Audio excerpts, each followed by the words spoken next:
Kembali lagi di Ngeteh Bareng Suami. Nah, kali ini kita akan ngebahas tentang perkuliahan. Jadi kalau biasanya S1 itu kan 3 tahun, 3,5 tahun ya, bisa 4 tahun bisa mungkin. 4 atau 4 tahun. 4 tahun udah bisa lulus. Tapi ternyata ada loh mahasiswa yang sampai 7 tahun baru lulus. Nah, kebetulan batas maksimumnya 7 tahun ya. Iya. Dan bahkan hampir DO gitu kan. Nah, kebetulan kamu kan mengalami itu. Mungkin bisa sharing ke teman-teman. Sebenarnya kuliah 7 tahun tuh ngapain aja sih gitu kan? Iya. Kok lama banget gitu. Iya benar. Banyak tuh. Saya juga sering cerita sih ke mahasiswa-mahasiswa yang sekarang jadi mahasiswa saya gitu. Untuk teman-teman yang ngerasa aduh males banget nih kuliah segala macam, atau ngerasa udah mentok.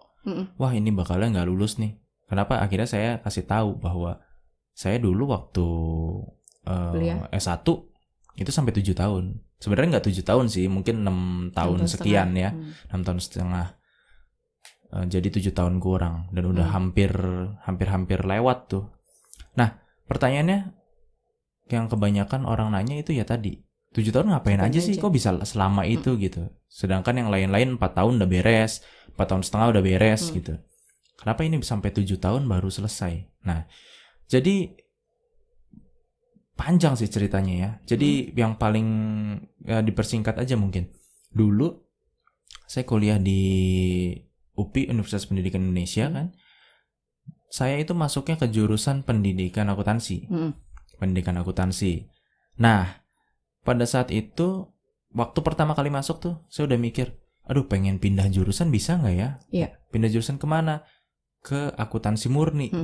Kan kalau pendidikan akuntansi itu nanti outputnya hasilnya itu gelarnya SPD. Kalau akuntansi murni nanti gelarnya SE. Nah, di situ bisa nggak sih akhirnya nanya? Itu di tengah-tengah? Enggak, itu pas dari awal masuk. Dari awal masuk. Tanya-tanya ke akademik, kemana, ke fakultas, pokoknya ditanya-tanya ke segala macam. Ternyata bisa pindah. Tapi setelah 2 tahun. Jadi setelah 4 semester. Iya. Nah, setelah 4 semester baru bisa pindah jurusan, gitu kan. Akhirnya setelah saya pikir-pikir, oh iya ya udah, berarti kuliah seperti biasa dulu. Nah, dan kuliah-kuliah yang berbau pendidikan kayak semacam perkembangan peserta didik, landasan pendidikan dan lain-lain, itu saya nggak peduli. Akhirnya saya bolos aja. Karena emang gak minat, gak suka aja. Bukan gak minat, saya mikirnya akan pindah. Oh iya, karena jadi, mau rencana pindah itu. Iya, kalau pindah kan nanti dihapus juga. Gak perlu itu. Iya, gak perlu itu. Karena di akuntansi murni nanti di SE itu tidak ada mata kuliah itu. Jadi saya pikir udahlah gak usah kuliah itu, toh nanti juga dihapus. Iya. Akhirnya saya gak pernah ikut. Gak pernah ikut mata kuliah itu. Ya gak semuanya sih, ada yang saya ikuti, ada yang enggak. Sambil ngisi waktu luang, saya ada ini juga sebenarnya. Kan waktu itu udah ada kegiatan lain gitu ya, berorganisasi dan lain-lain, sambil udah mulai buka event organizer juga tuh pada saat itu. Udah mulai ya? Iya, udah mulai. Waktu dulu awalnya bukan IO dulu, awalnya karena saya talent pertunjukan, saya jadi talent, terus akhirnya bikin manajemen talent dari teman-teman, karena talent kan kenalan tuh sama penyanyi, band, apa segala macam. Ayo gue bikin manajemen talent deh supaya nanti kita juga bisa buka lapangan pekerjaan gitu untuk teman-teman yang lain. Kalau misalnya ada job, kita bisa bagi-bagi job dan lain-lain. Nah, udah nyari-nyari uang kayak gitu pada saat ya itu mungkin tingkat 2 kali ya. Ya itu pas semester 3-an gitu. Jadi kayak sambil kerja gitu ya? Iya, sambil kerja dan udah mikir, wah enak nih, udah bisa dapat penghasilan dan lumayan. Lumayan banget.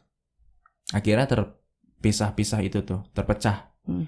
Nah, ketika udah 2 tahun, kan harusnya pindah. Iya.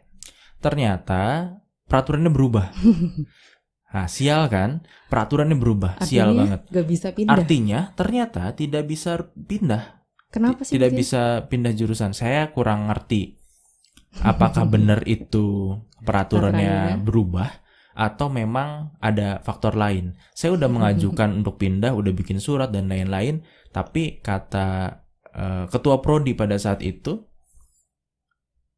tidak bisa. Ketua prodi yang saya tuju ya, tidak bisa. Ya, saya agak curiga juga sebenarnya.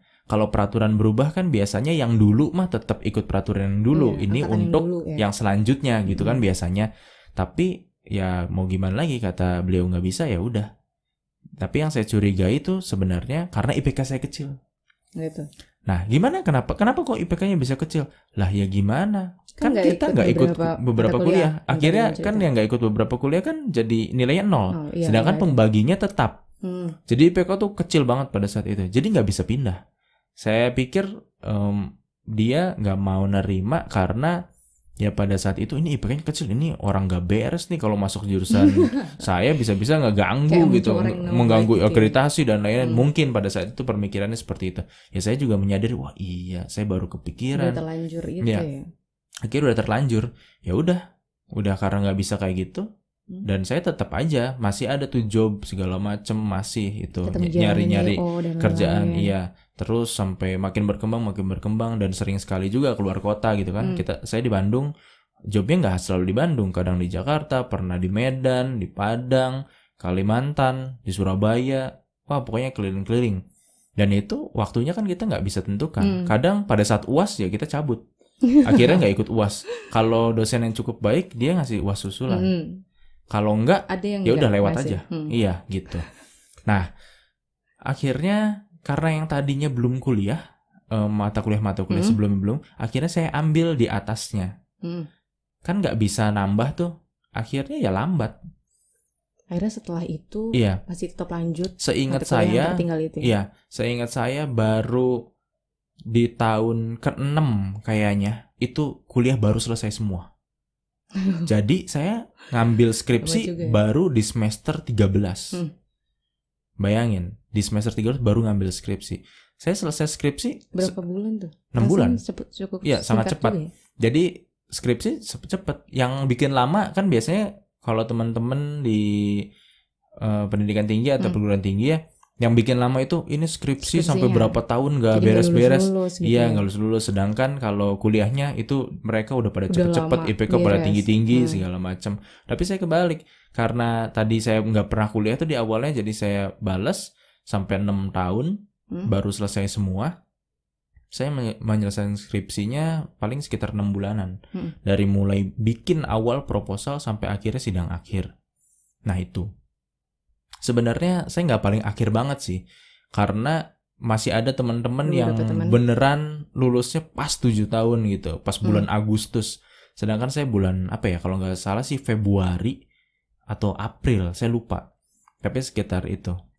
Nah, itu sih sebenarnya yang menyebabkan kuliah lama. 6,5 tahun, tapi akhirnya berhasil lulus dan gak di DO ya kan? Iya, nah itu sebenarnya udah dipanggil juga tuh pada saat waktu udah semester ketiga, semester 13 itu udah dipanggil sama, saya lupa itu ketua jurusan atau dekan ya, udah dipanggil. Ini Reksa mau dilanjutkan nggak kuliahnya? Loh, saya kan udah ini Pak, udah proposal, udah proposal, oh ya udah lanjutkan ya supaya ini harus lebih semangat karena waktunya udah mepet gini. Coba panggil teman-teman yang lain. Ada juga ya? Iya, ada juga yang lain yang lebih parah, ada tuh yang akhirnya lulusnya Agustus kan. Oh ya udah, tapi ya sebenarnya nggak ada masalah sih. Semuanya lancar-lancar aja, kalau misalnya memang dikerjakan nggak ada yang sulit gitu.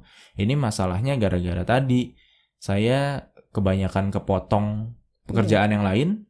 Dan juga tadinya mau pindah jurusan dan nggak jadi. Ya jadi sialnya kacau. Sih gara-gara saya nggak ikut kuliah juga, nganggapnya kan nggak penting. Akhirnya ternyata ya kalau mau lulus selesai ya harus ngambil semua mata kuliah itu gitu. Itu sih. Nah mungkin ada pesan buat teman-teman nggak sih? Mungkin teman-teman masih berjuang nih, udah 6 tahun mungkin sama gitu ya. Udah 6 tahun atau udah deadline-nya udah mepet banget nih, tinggal 3 bulan lagi gitu.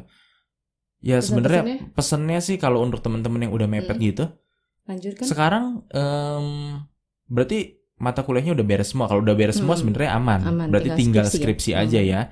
Kalau tinggal skripsi aja itu tinggal kerajinannya aja. Sering-sering baca, sering-sering revisi, sering-sering diskusi sama pembimbingnya. Kalaupun sulit, nah biasanya teman-teman banyak susah banget nyari pembimbingnya, kalau ditemuin kabur. Atau susah dihubungi, dikontak nggak dibalas, dibaca doang misalkan WA-nya. Kalau itu sih sebenarnya semua juga mengalami.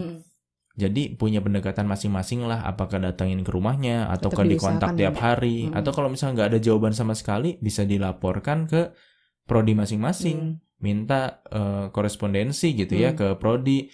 Ini baiknya gimana? Saya udah ngehubungin tapi sebulan nggak pernah dijawab, saya kontak tiap hari. Kan banyak juga teman-teman yang alami itu ya. Harus seperti itu. Apakah harus diganti pembimbingnya ataukah tidak perlu, ataukah bisa diperbaiki hubungan dengan pembimbingnya, seperti itu. Kalau udah teman-teman yang tinggal skripsi aja nih, tinggal dikerjakan dan baik. Nah, kalau teman-teman yang sekarang lagi nyoba kerjaan atau nyari uang pada saat kuliah, kalau saran saya kalau nggak butuh-butuh banget, coba ditunda dulu. Tunda dulu ya. Terus lanjutkan walaupun saya juga merasa, saya juga tahu lah, pasti bangga ya masih kuliah udah punya uang tuh bangga, apalagi uangnya nggak sedikit itu bangga. Cuma teman-teman harus mikirin lagi nih kedepannya gimana, apakah itu usahanya atau pekerjaan yang sekarang dilakukan ini bisa langgeng atau sustainnya, bisa keberlanjutannya bagus atau enggak. Jangan-jangan kalau enggak, nanti teman-teman harus tetap menyelesaikan kuliah dengan baik untuk akhirnya bekerja secara formal mungkin misalkan. Jadi harus hati-hati tuh di situ mengambil keputusannya. Tapi apapun keputusannya semuanya harus dijalankan dengan baik ya. Dan sesuai dengan harus tanggung jawab gitu maksudnya dengan keputusannya masing-masing. Gak ada masalah sih sebenarnya. Iya, dan kesulitan apapun sebenarnya bisa dihadapin ya. Iya. Ya kan? Kesulitan apapun bisa dihadapin. Yang penting teman-teman nggak kabur. Nggak lari, nggak menghindari. Pasti ada tuh. Ada waktunya juga kita biasanya kabur udah nggak mau diomongin itu, nggak mau dibahas skripsi, nggak mau dibahas ini. Nggak apa-apa kalau cuma seminggu 2 minggu, asal jangan 5 tahun aja. Dan pasti ada jalan keluarnya kan. Kalau cuma skip, saya mau tenang dulu seminggu, nggak ada masalah. Tapi kalau pengen tenang dulu setahun, sedangkan waktunya udah itu mepet, bahaya. Ya itu sih sama aja memang rencana untuk DO gitu kan. Dan untuk teman-teman yang udah DO nggak ada masalah juga. Mungkin teman-teman tetap bisa lanjut atau mungkin ada pelajaran yang bisa diambil di situ sehingga teman-teman bisa lebih baik lagi dengan jalannya teman-teman sendiri. Jadi sebenarnya nggak ada masalah tentang itu. Yang bermasalah itu ketika teman-teman melakukan sesuatu tapi nggak mau bertanggung jawab. Itu mungkin. Pokoknya intinya harus berkonsekuensi atas apapun yang dipilih ya kan. Iya betul. Dan pokoknya masih ada jalan menuju sukses deh. Walaupun kuliahnya lama, ya kan? Iya, kuliahnya lama atau bahkan nggak selesai, bukan berarti teman-teman nggak akan sukses. Ya, contohnya kamu akhirnya jadi dosen, padahal kuliah S1 sempat tertunda gitu lulusnya. Oke, segitu aja. Mungkin mudah-mudahan bermanfaat. Sampai jumpa di Ngeteh Bareng Suami selanjutnya.